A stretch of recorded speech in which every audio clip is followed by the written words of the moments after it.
안녕하세요 여러분. 오늘부터 데살로니가 전서 말씀을 함께 나누고자 합니다. 오늘 본문은 바울이 데살로니가 교회를 생각할 때 드리는 감사의 내용입니다. 앞본문인 2절은 데살로니가 교회에 대한 감사로 시작했는데요. 감사의 제목이 주로 하나님이 데살로니가 교회에게 행하신 일이라고 해요. 오늘 본문 반대로 데살로니가 교회가 하나님께 행한 일이라고 할 수가 있어요. 그러니까 바울은 데살로니가 교회가 하나님에 대해서 보인 반응을 생각하면서 칭찬하고 있는 거예요. 여러분, 목회자가 교회를 보면서 감사하고 기뻐할 만한 제목이 있다는 것은 정말 행복한 일이에요. 부모도 자식 생각을 하면서 일면 걱정이 되기도 하지만 자랑스러운 일을 기억하면 행복해집니다. 7절과 8절을 보시면 데살로니가 교회의 믿음의 소문이 마게도냐와 아가야와 각처에 퍼졌다고 말하고 있는데요. 바울은 데살로니가 교회를 과대평가하고 굉장히 과대포장하고 있어요. 여러분 그렇잖아요. 부모가 자식이 좀 잘하는 게 있으면은 그만큼만 얘기하지 않아요. 보통 이만큼 잘하면 이만큼면서 얘기하잖아요. 그게 부모의 심정이고 목회자의 기쁨인 거예요. 그만큼 바울은 기쁘고 자랑스러웠어요. 무엇을 보고 그렇게 기뻐했을까요? 6절을 보시면 데살로니가 교회가 많은 환난 중에도 성령의 기쁨으로 말씀을 받아서 바울 일행과 주를 본받았다고 해요. 그러니까 바울의 기쁨이 뭐냐? 바울 자신을 본받는 거였었어요. 어떤 분을 본받았을까요? 이런 말씀들은 사실 로마서나 갈라디아서에도 나타나지 않는 대목이에요. 좀 훌륭한 거죠. 그러니까 그만큼 로마 교회나 갈라디아 교회에 나타나지 않는 뭐가 그렇게 훌륭한 면이었을까요? 말씀을 기쁨으로 받아들이는 거였어요. 다시 한번 할게요. 말씀을 기쁨으로 받아들이는 것을 칭찬했어요. 8절은 이를 믿음이라고 표현하고 있어요. 바울이 보고 듣기에 데살로니가 교회는 주를 본받고 그들의 스승인 바울의 일행을 본받고 그래서 모든 믿는 자들이 본이 되었다고 하죠. 본이 되었다. 모델이 되었다. 뭐냐? 아마 복음을 전파하는 일에 바울 일행을 본받았다라고 하는 거예요. 왜 그렇게 복음을 전파할 수 있었을까요? 아까 말씀드렸지만 바로 하나님 말씀을 잘 경청하는 것이었어요. 그래서 이것에 대한 두 가지 반응이 나타나게 되는데 하나님 말씀 잘 경청하고 기쁨으로 받아들이는 그 결과가 첫 번째로 9절에 보시면 우상을 버리고 하나님께 돌아와서 하나님을 섬겼다라고 하는데 여기서 섬겼다라고 하는 말은 종이 되었다는 말하고 똑같은 거니까 우리가 하나님 앞에 순종할 때 일상 가운데 우리가 갑자기 기억날 때 순종할 때 말씀이 갑자기 각인된 것이 기억나서 순종하고 싶을 때 순종하고 어떨 때 순종 안 하고 뭐 갑자기 마음이 들어가지고 목사님 잠깐만요 제가 아직 마음이 정리가 안 됐으니까 순종할 마음이 있을 때까지 기다려주세요 라고 하는 게 아니라 전적으로 하나님 앞에 종이 되었다 노예가 되었다 하나님이 명령하시는 건 전적으로 순종했다는 뜻이에요. 여러분 현대 교회가 이게 정말 상실되고 있는 것 같아요. 여러분 교인이 되었다 성도가 되었다는 것은 우리가 하고 싶을 때 안 하고 싶을 때 분간하는 게 아니에요. 전적으로 그냥 하나님 앞에 노예가 되는 거예요. 이런 사람들이 칭찬받는 신앙인이 되는 거예요. 두 번째, 하나님을 기다렸다라고 하는 거. 10절을 보시면 그리스도께서 하늘로부터 강림하실 것을 기다렸다라고 해요. 여러분 현대사회에서 기다림이라고 하는 것은 매우 무능력한 일이에요. 자기 개발과 자기 피력의 문화 속에서 매우 바보 같은 행동이에요. 그러나 이는 믿음의 본질이에요. 믿음의 본질이 뭐냐? 하나님을 바라고 기다리는 거예요. 전적으로 나의 능력이 아니라 오직 하나님의 능력으로 될 것이라고 하는 것을 믿기 때문에 어떻게 하는 거예요? 기다리고 인내하는 거예요. 근데 믿음이 있다고 하는데 기다리고 인내할 줄 몰라요. 그럼 믿음이 없는 거예요.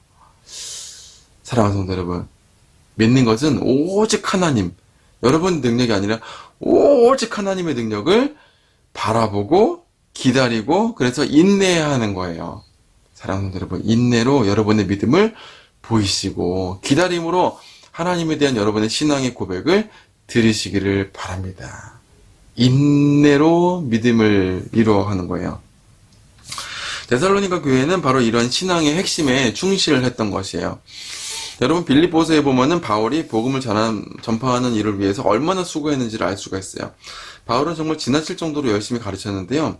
데살로니가 교회는 바울의 가르침을 사람의 가르침으로 받지 않고 성령의 기쁨으로 받아들였다고 하고 있어요. 성령의 기쁨으로 말씀을 받아들였다고 하고 있어요.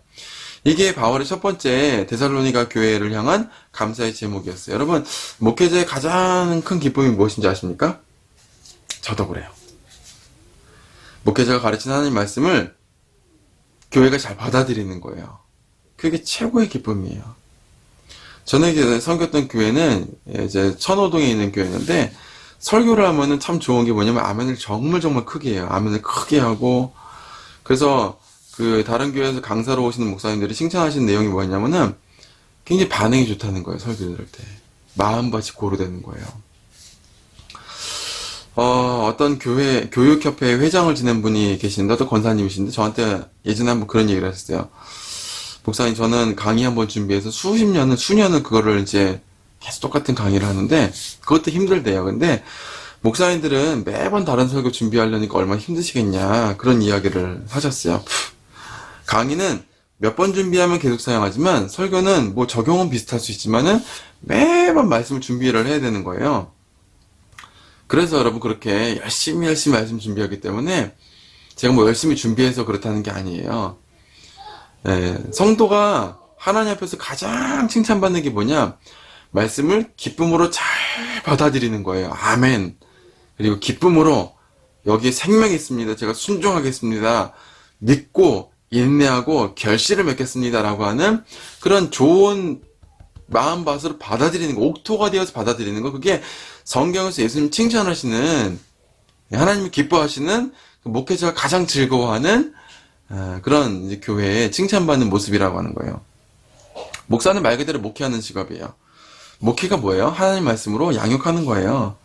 근데 그 결과와 보람이 뭐예요? 당연하지, 말씀을 잘 기쁨으로 받아들이는 거예요. 근데 목회자가 정말 힘들고 정말 짜증이 나고 괴로워하는 게 뭐냐? 설교를 하는데 잘 듣지 않는 거예요. 판단을 하고 자기 경험을 더 중요하게 생각하고, 자기가 옛날에 들었던 다른 목사들 설교를 가지고 그 교회 담임 목사 말씀을 판단하고. 여러분, 그럼 그 교회 가야죠. 그 교회하고 우리 교회 목사 설교가 다른 게 뭐예요? 여러분 교회에 있는 목사님 설교는 여러분의 신앙적인 고민과 여러분의 살아가는 그 배경, 환경들을 고민하고 기도하면서 말씀을 전파하는 거예요. 이게 적용이 다른 거잖아요. 이찬수 목사님하고 유기성 목사님하고 뭐 또 누구 있어요? 유명한 목사님하고 여러분 교회 목사님 설교 다른 게 뭐예요? 교회의 환경이 다르다는 거죠. 여러분 신앙의 고민이 다르잖아요. 서울하고 분당하고 여러분 천안이 같아요? 다르잖아요.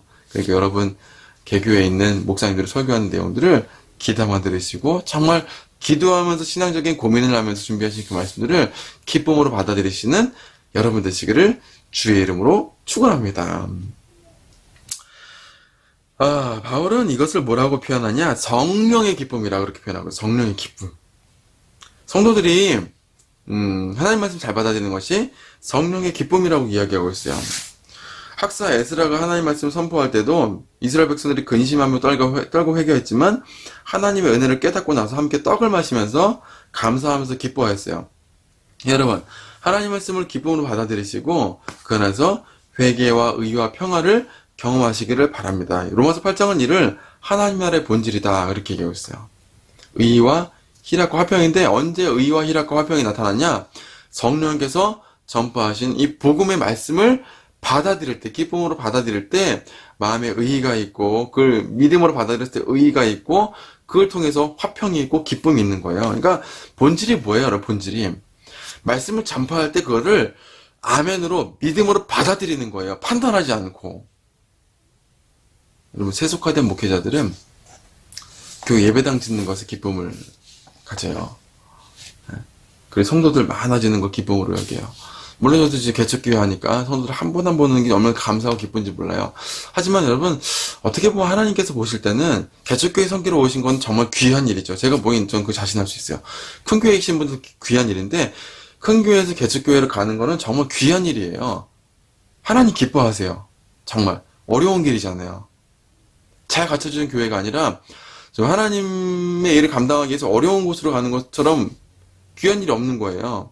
하지만 큰 교회에서 큰 교회로 가고 작은 교회에서 큰 교회로 가고, 이거는 사실 잘 모르겠어요. 왜냐면은 목회자는 좋겠죠. 근데 하나님 보시기에는 그냥 하나님의 모든 교회 중에 여기서 여기로 이동하는 것밖에 없거든요. 근데 작은 교회로 가는, 제가 작은 교회에서 그런 게 아니라 큰 교회에서 작은 교회로 가는 거는 귀한 일이에요. 왜냐면 자기 불편함을 감수하면서도 섬기려고 하기 때문에 그래요.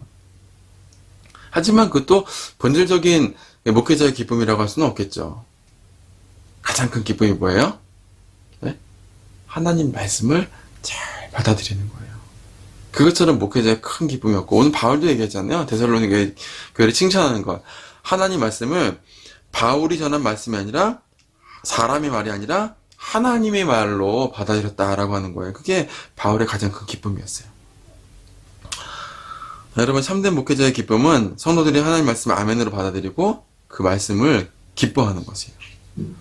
바울은 데살로니가 교회를 평가할 때 어떤 윤리를 말하기 전에 말씀을 기쁨으로 받아들이고 그것을 믿고 하나님을 섬기고 그리스도를 기다리는 것을 가장 교회의 높은 기준으로 여기고 그것을 교회를 평가하는 기준으로 생각했어요. 저는 여러분의 교회가 하나님 말씀을 잘 받아들이고 믿는 것을 기쁨으로 여겼으면 좋겠습니다. 항상 하나님께 복종하며 그리스도 예수님의 오심을 준비하고 주님의 주권과 능력을 기대하는 참된 신앙 고백과 믿음의 성장이 여러분의 기쁨이 되기를 주의 이름으로 축원합니다. 여러분 자녀를 위해서도 그렇게 기도하세요. 물론 좋은 대학 가고 좋은 배우자, 좋은 직장 위해서 기도하는 것도 중요하지만 여러분의 자녀가 만약 하나님 말씀을 듣는데 영혼이 없어요. 요즘 말 듣지? 영혼이 없. 소울리스. 예? 영혼이 없는 것처럼 듣는 사람도 많아요. 제가 보면 안타까운 게 그렇더라고요. 부모랑 3대, 2대 이렇게 같이 교회 신앙생활하는 분들 보면 자녀들이, 부모님들은 물론 열심히 기도해요. 근데 자녀들이 영혼이 가출된 것 같이 설교 듣는 분들을 많이 봤어요. 여러분 무엇을 기도하세요? 여러분 자녀가 하나님의 말씀을 기쁨으로 받아들일 수 있는 그거를 위해서 기도하세요. 말씀을 기쁨으로 받아들이고 믿음으로 화답할 수 있는 그게 영혼이 살아나는 비결이에요. 우리가 가장 기도하고 목회자가 중점을 두고 목회자가 기뻐해야 되는 가장 중요한 신앙의 본질이라고 하는 거예요. 사랑하는 성도 여러분, 이 일을 위해서 기도하시고 이 믿음의 본질을 회복하시고 이 신앙의 기쁨을 회복하셔서 한 주간 좀 하나님께 칭찬받고 여러분 영혼이 회복되는 그런 은혜가 있는 한 주가 되시기를 주의 이름으로 축원합니다. 기도하겠습니다. 하나님 아버지, 오늘 바울이 데살로니가 교회를 칭찬하는, 로마 교회도 갈라디아 교회도 칭찬받지 못했던 가장 큰 칭찬이 있었습니다. 그것은 사람의 말로 하나님 말씀 받아들이지 않고 바울의 말을 좀 하나님 말씀으로 받아들이고 그 말씀을 기뻐했다. 그리고 그 말씀에 따라서 주님의 오심을 기다리고 또한 하나님을 굳게 믿고 또 복음을 전파하는 위해서 사력을 다하고 하나님의 종되는 삶을 살았다고 하는 것을 보게 되었습니다. 하나님, 우리도 그런 삶이 되기 원합니다. 하나님 말씀을 전적으로 받아들이고 주님의 노예가 되어서 주님 말씀의 그 신비와 비밀과 기적과 능력을 체험하면서 온 사회에 그 복음을 전파할 수 있는 우리가 될 수 있도록, 말씀의 기적과 능력을 체험하면서 전파할 수 있는 우리가 될 수 있도록 한 주간도 인도하실 줄 믿사하며 거룩하신 예수님의 이름으로 기도합나이다. 아멘. 여러분, 말씀을 기쁨으로 받아들이시고 말씀 가운데 있는 자유와 능력을 경험하는 한 주간 되시기를 바랍니다. 다음 시간에 뵙겠습니다. 감사합니다.